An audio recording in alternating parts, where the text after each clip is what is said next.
you have to do it. You have to, or I'll fire you. Do you understand? This guy sucks.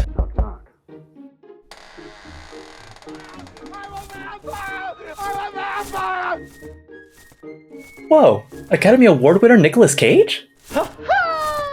What are you doing here? Give you a boner.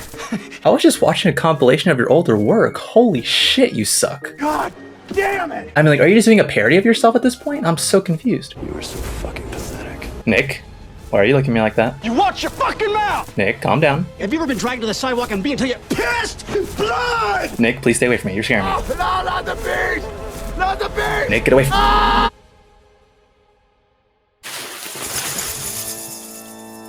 What else can I say about Nicolas Cage? What else can I say about Nicolas Cage? The man's filmography is truly incredible. In all seriousness, all memes and jokes aside of all of his previous performances, the older I get and the more I see of Nick Cage, the more I grow to admire and respect him. It's apparent that no matter the content of the script, the quality of the movie he is in, even if the movie ends up being just a stinking pile, he's always the part that you always remember the most and get the most entertainment out of. He just puts his full commitment into his characters. In the past, it certainly has resulted in some hilarious, outrageous moments. So when it was announced he'd be playing Dracula in a dark comedy written by one of the writers of Rick and Morty, I just knew the casting team had to know what they were doing. Because not surprisingly, Nicolas Cage at this point just proves that he's encased in so many layers of irony that he just feels untouchable now. Renfield. Dracula's henchman, Renfield, finally wants out of this near-century-long relationship to build a life for himself away from all the vicious demands and grotesque bloodshed. Wonder what Dracula would have to say about this. So the biggest grab for me of this movie was the dynamic role between Nicolas Cage and Nicholas Hoult. It just looks so ridiculous from the trailers to the point of endearing. And to no shock, the best aspect of this movie, one of the best aspects at least, was watching how the two meet and how the two grew into a murderous, toxic duo throughout the century. I really dug the old-fashioned black and white format, German expressionism tones, if anything, at the beginning. It really reminded me of Nosferatu.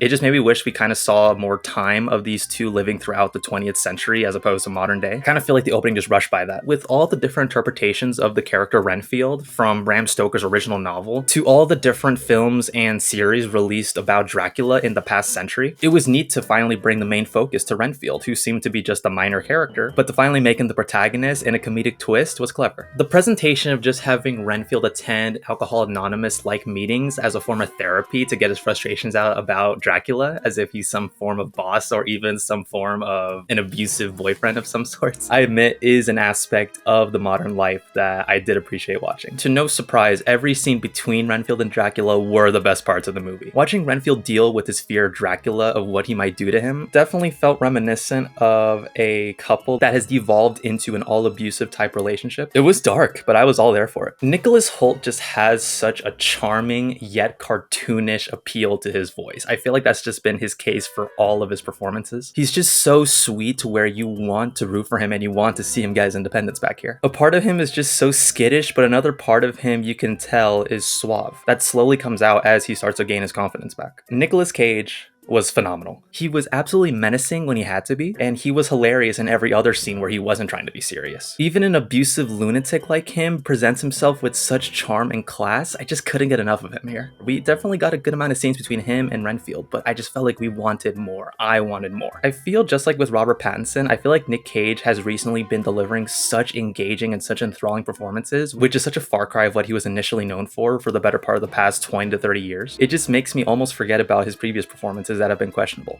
Almost. Now, another aspect that was a blast to witness was the over-the-top gory action. Whenever Dracula feasted or whenever Renfield would activate his temporary Dracula powers by munching on some bugs. The choreography was actually impressive and was very reminiscent and on par with the violence and action that was present in Deadpool, or I guess any rated R superhero flicks. And the blending of practical and digital effects actually mended quite well. I don't know, it just always seems that comedy and gore always go well together. Now, the detriments here are mainly script. There's a whole other movie in this movie, and it's also an entirely different genre, which resulted in jarring tones. Everything involving Awkwafina's cop character just felt like some other group of writers just came in and meshed in their ideas of a cop drama into this dark comedy about an abusive relationship. It just didn't blend well. She had drama going on with her own police department and drama looking for her father's killer amongst a group of thugs. Also drama involving protecting her sister and also drama blah. It was just all too much. And it just took precious screen time away from more scenes with Renfield and Dracula. And the group of criminals that she was after were a part of their own subplot subplot that of course Renfield would inevitably get tangled up in, but even then they were just so meh for me. They only got remotely interesting towards the end when they all got infused with Dracula powers as well, so they actually stand a chance against Renfield's crazy Dracula powers. Ben Schwartz was the only one that was engaging to watch from this whole criminal gang. I can only hear him as Sonic now. However, whenever Awkwafina was around or present with Renfield, that's when I didn't mind her character too much, when it wasn't focused in on her subplots, because she was helping Renfield gain his confidence and self-respect back, which projected the main story forward. I think they could have scrapped all the tension she had with all the other side characters and could have just focused more on her and Renfield against Dracula. Just every scene that contained Renfield or Dracula or both was more engaging, it was more funny, and it was just more entertaining. Another interesting aspect that stands out about this movie is the world it takes place in. It doesn't exactly go for goofy characters in a gritty real world. This also seems like a supernatural over-the-top world, hence why I understand where they were going with all of these over-the-top side characters. But when it comes to the comedy aspect, when everybody is such a goofball or everybody is so used and accustomed to just such crazy over-the-top shit happening, especially with the realization that Dracula is real, and to have little to no characters freak out about that or even be that fearful about it felt a little bit odd. Doesn't really make their performances as impactful as it would have been if they were in a gritty realistic world. I think that would have paved the way for more comedy material. There's just something more fun about seeing outlandish characters in a realistic world setting. The last aspect that I adored about this movie was the message it had to say, which is kind of funny to say out loud after seeing the advertisement for this movie. If anything, this is an allegory for toxic relationships. Dracula here shows telltale signs of manipulation against Renfield and even bigger cases of narcissism, to where he believes he can do no wrong and everything he does is absolutely right. It was quite effective and it actually hit home for me, and I'm sure it's going to hit home for a lot of people who have ever been on the receiving end of being emotionally manipulated. As on the nose as a dialogue can be sometimes, such as Dracula's "You deserve only suffering," I'm sure that is something that many souls tell themselves in their head on a daily basis. There are also some real gems in here as well. I am enough.